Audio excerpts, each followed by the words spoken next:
Hello बच्चों। आज हम क्लास 9 के एनसीईआरटी के इतिहास के बुक का चैप्टर 3 के प्रश्न उत्तर को जानेंगे। ये प्रश्न 3, 4 और 5 नंबर के होंगे जो आपके टर्म 2 में आएंगे। तो आइए शुरू करते हैं। प्रश्न 1, वाइमर गणराज्य के सामने क्या समस्याएं थीं? इसका उत्तर हो जाएगा वाइमर गणराज्य के सामने निम्नलिखित समस्याएं थीं। इसका पहला पॉइंट आप लिखिएगा, प्रथम विश्व युद्ध। प्रथम विश्व युद्ध वाइमर गणराज्य के लिए महंगा साबित हुआ। युद्ध में जर्मनी की पराजय, राष्ट्रीय अपमान तथा हार जाने के लिए जर्मनी को उत्तरदायी ठहराया गया। साथ ही साथ वाइमर गणराज्य के समर्थकों का मजाक उड़ाया गया।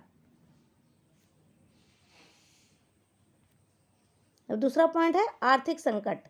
1923 ईस्वी में जर्मनी को आर्थिक संकट का सामना करना पड़ा, जिसके कारण कर्ज और हर्जाना चुकाने में असमर्थ रहे। फ्रांस ने रूस पर अधिकार कर लिया। मुद्रास्फीति की स्थिति में उसे अमेरिका से सहायता और कर्ज लेना पड़ा। तीसरा पॉइंट, मंदी का वर्ष।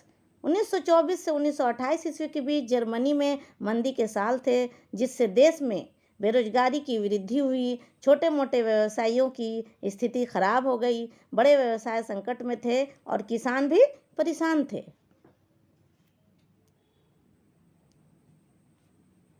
चौथा पॉइंट, समाजवादी और साम्यवादी में टकराव। समाजवादी जर्मनी में स्पार्टकिस्टो लीग द्वारा विद्रोह की योजना बनाई गई और जर्मनी में कम्युनिस्ट पार्टी की नींव डाली गई। यह सही है कि विद्रोह को कुचल दिया गया, फिर भी समाजवादी और साम्यवादी एक दूसरे के कट्टर दुश्मन हो गए। पांचवा पॉइंट है राजनीतिक कमियां। राजनीतिक तौर पर वाइमर गणराज्य में कई कमियां थीं। अनुपातिक प्रतिनिधित्व प्रणाली के अनुसार किसी एक पार्टी को बहुमत मिलना संभव नहीं था। हर बार गठबंधन सरकार सत्ता में आ रही थी।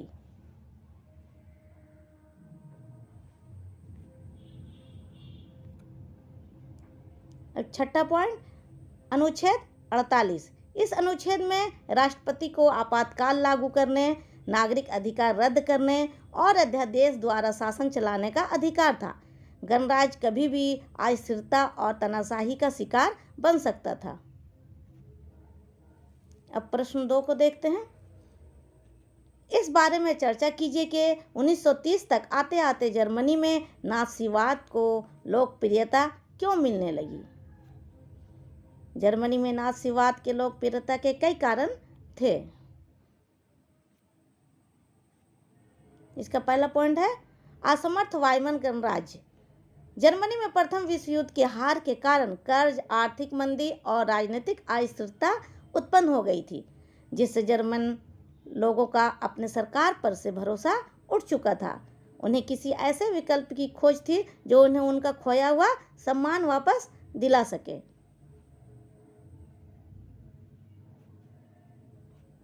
दूसरा पॉइंट, हिटलर का उदय। ऑस्ट्रेलिया में जन्म लेने वाला हिटलर जर्मनी की हार, अपमान और वर्साई की संधि ने उसे आग बबूला कर दिया। वह हर हाल में जर्मनी को ताकतवर बनाना चाहता था। उसने 1919 ईस्वी में जर्मन वर्क्स पार्टी की सदस्यता ली। यही आगे चलकर नाज़ी पार्टी के नाम से जाना गया। वह अपनी जबरदस्त वक्ता शैली से सबको आकर्षित करता था। धीरे धीरे लोगों का विश्वास उसमें बढ़ने लगा।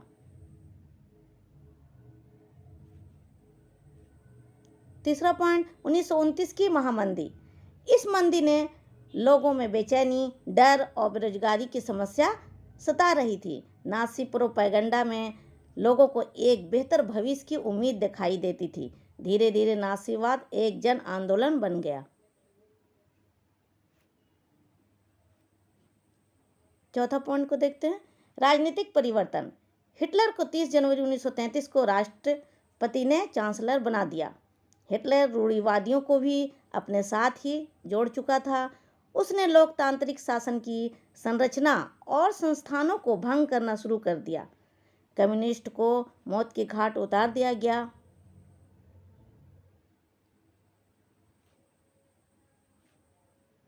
पांचवा पॉइंट, महान राष्ट्र की कल्पना। हिटलर ने लोगों को शक्तिशाली राष्ट्र की स्थापना, जर्मन समाज की खोई प्रतिष्ठा और एक सुरक्षित भविष्य का आश्वासन दिया। नासीवाद एकता का भाव पैदा करने के लिए रैलियां और जनसभाएं की। इन सभी बातों ने नासीवाद को काफी लोकप्रिय बना दिया। अब प्रश्न 3, नासी सोच के खास पहलू कौन से थे? नासी सोच के कई पहलू थे, जैसे नासियों का विचार था कि सभी समाज बराबर नहीं होते हैं, वे नस्ल के आधार पर अच्छे और बुरे होते हैं। दूसरा, नाजियों के विचार में नस्ल ही सबसे ताकतवर है, केवल कमजोर नस्ल समाप्त हो जाएंगे। तीसरा है, नासियों का विचार था कि औरत मर्द के लिए समान अधिकारों का संघर्ष गलत है, यह समाज को नष्ट कर देगा। इसी आधार पर लड़कों को आक्रामक, मर्दाना और पत्थरदिल होना सिखाया जाता था। चौथा पॉइंट है, हिटलर आर्य नस्ल को सबसे मजबूत मानता था। उसका विश्वास था कि वह दुनिया पर शासन करेगा। पांचवा पॉइंट है, वह आर्यों को बसाने के लिए बड़े से बड़े जमीनी भाग पर कब्जा करना चाहता था।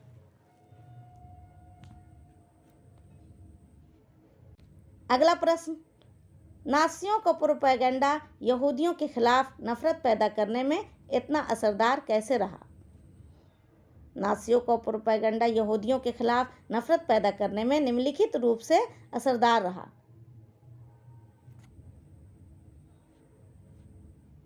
एक नंबर, नासी लोग सभी समाज को समान नहीं मानते थे। नार्डिक आर्य जर्मन को सर्वश्रेष्ठ और यहूदी सबसे निम्न माने जाते थे। यहूदी नस्ल विरोधी माने जाते थे। दूसरा है, नासी लोग यहूदियों से घृणा करते थे, वे उन्हें अवांछित मानते थे। तीसरा, यहूदियों के प्रति नासियों की दुश्मनी का एक आधार यहूदियों के प्रति ईसाई धर्म में मौजूद परंपरागत घृणा भी थी। चौथा पॉइंट, ईसाइयों की नज़र में यहूदी आदतन हत्यारे और सुदखोर थे।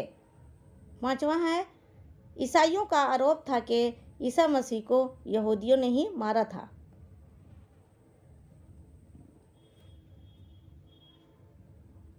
छठा है, प्रोपेगेंडा फिल्म में यहूदियों के प्रति नफरत फैलाने में जोर दिया गया। सातवां, परंपरागत यहूदी को दाढ़ी बढ़ाए हुए और चोगा पहने दिखाया जाता था। उनकी तुलना तुच्छ और घृणित वस्तुओं से की जाती थी।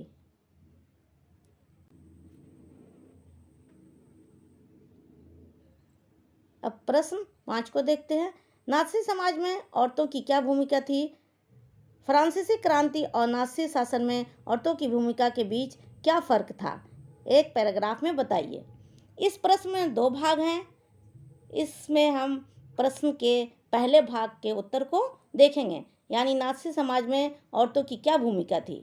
तो आइए उसका उत्तर ये होगा, देखते हैं।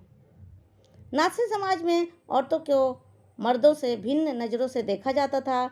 लड़कियों को भविष्य में अच्छी माँ बनने की शिक्षा दी जाती थी।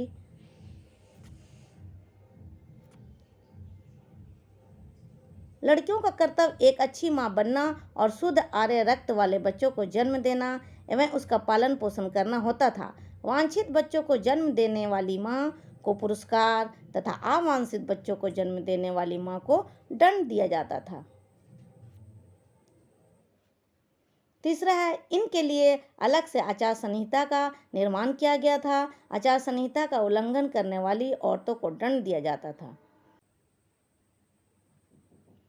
अब प्रश्न के दूसरे भाग को देखेंगे कि फ्रांसीसी क्रांति और नासी शासन में औरतों की भूमिका के बीच क्या फर्क था।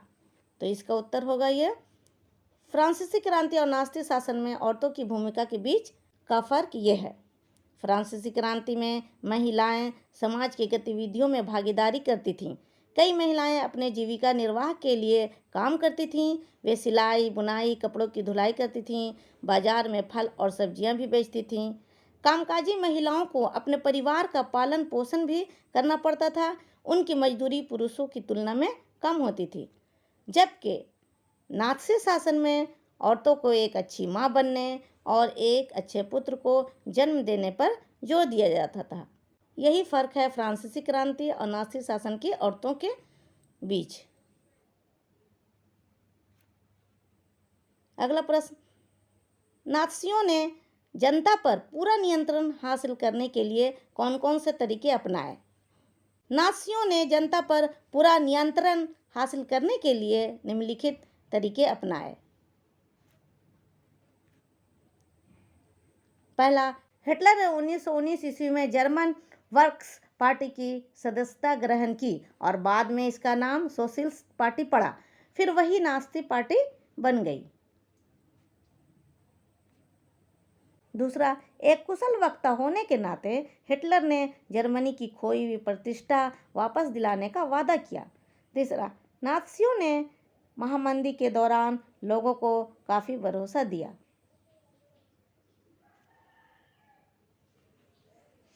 चौथा, नाज़ियों ने आडंबर, प्रदर्शन, रैलियां और भाषणों द्वारा लोगों में एकता का भाव कायम किया। पांचवा, नाज़ियों के धुआंधार प्रचार के द्वारा लोगों ने हिटलर को एक मसीहा के रूप में स्वीकार किया। छठा, नाज़ियों ने विभिन्न पुलिस संगठनों का विस्तार भी किया। अगला प्रश्न, हिटलर के समाजवादी मंसूबों के बारे में संक्षेप में बताइए।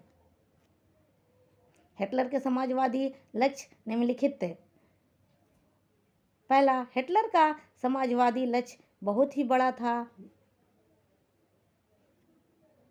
दूसरा, वह अपने देश की सीमा को असीमित क्षेत्र तक फैलाना चाहता था। तीसरा, हिटलर का मानना था कि एक विशाल तथा जागृत राष्ट्र अपनी आबादी के अनुसार क्षेत्र के अधिग्रहण का रास्ता स्वयं चुन लेता है। चौथा पॉइंट, हिटलर जर्मनी को एक विश्व शक्ति के रूप में उभारना चाहता था। पांचवा, वह असंतुष्ट रहता था कि उसके देश का क्षेत्रफल बहुत ही कम था। वह जर्मन जनता के लिए संसाधन और रहने की जगह का इंतजाम करना चाहता था। अगला प्रश्न, यातना गृह से जिंदा बच निकले यहूदी की नज़र में जर्मनी के इतिहास पर प्रकाश डालें। इसका उत्तर होगा, यातना गृह से जिंदा बच निकले यहूदी की नज़र में जर्मनी के बारे में निम्न विचार रखते थे। पहला, यहूदियों पर नाजियों द्वारा जो अत्याचार किए गए वे न सिर्फ यहूदी जाति के लिए बल्कि पूरे मानव जाति के लिए एक कलंक है। इसे जर्मनी के काले इतिहास के रूप में याद किया जाएगा। दूसरा पॉइंट, यहूदियों को यातना गृह में अमानवीय यातनाएं देकर उन लोगों को पलक झपकते मौत के घाट उतार दिया गया। तीसरा पॉइंट, यहूदियों को कानूनी न्याय से वंचित कर दिया गया। चौथा, साधारण सी बात पर भी उन्हें अमानवीय सजा दी गई। अगला प्रश्न, खंदक और कंसंट्रेशन कैंप किसे कहते हैं? सबसे पहले खंदक के बारे में जानते हैं। युद्ध के मोर्चे पर सैनिकों को छिपने के लिए जो गड्ढे खोदे जाते हैं उन्हें खंदक कहते हैं। अब कंसंट्रेशन कैंप के बारे में जानेंगे। ऐसी जगह जहां बिना किसी कानूनी प्रक्रिया के लोगों को कैद कर दिया जाता था और साथ ही साथ यातनाएं भी दी जाती थी, उसे कंसंट्रेशन कैंप कहा जाता है। यह कंसंट्रेशन कैंप बिजली के करंट दौड़ते कटीले तारों से घिरे रहते थे। अगला प्रश्न, हिटलर के बारे में आप क्या जानते हैं? संक्षेप में लिखें। हिटलर का जन्म ऑस्ट्रिया में एक बेहद गरीब परिवार में 1889 में हुआ था। रोजी रोटी का कोई जरिया न होने के कारण युवा अवस्था में उसने अपना नाम फौजी भर्ती के लिए लिखवा लिया था। 1919 ईस्वी में उसने जर्मन वर्क्स पार्टी नामक एक छोटे से समूह की सदस्यता ले ली। धीरे धीरे उसने संगठन पर नियंत्रण कायम किया और उसे नेशनल सोशलिस्ट पार्टी के नाम दिया। इसी पार्टी को बाद में नास्ती पार्टी के नाम से जाना जाने लगा। हिटलर जबरदस्त वक्ता था। 30 जनवरी 1933 को हिटलर ने जर्मनी का चांसलर का पद संभाला। अब अगले वीडियो में चैप्टर 4 को पढ़ेंगे। हो सके तो चैनल को सब्सक्राइब कीजिएगा ताकि आपको हर वीडियो सबसे पहले मिले। Thank you.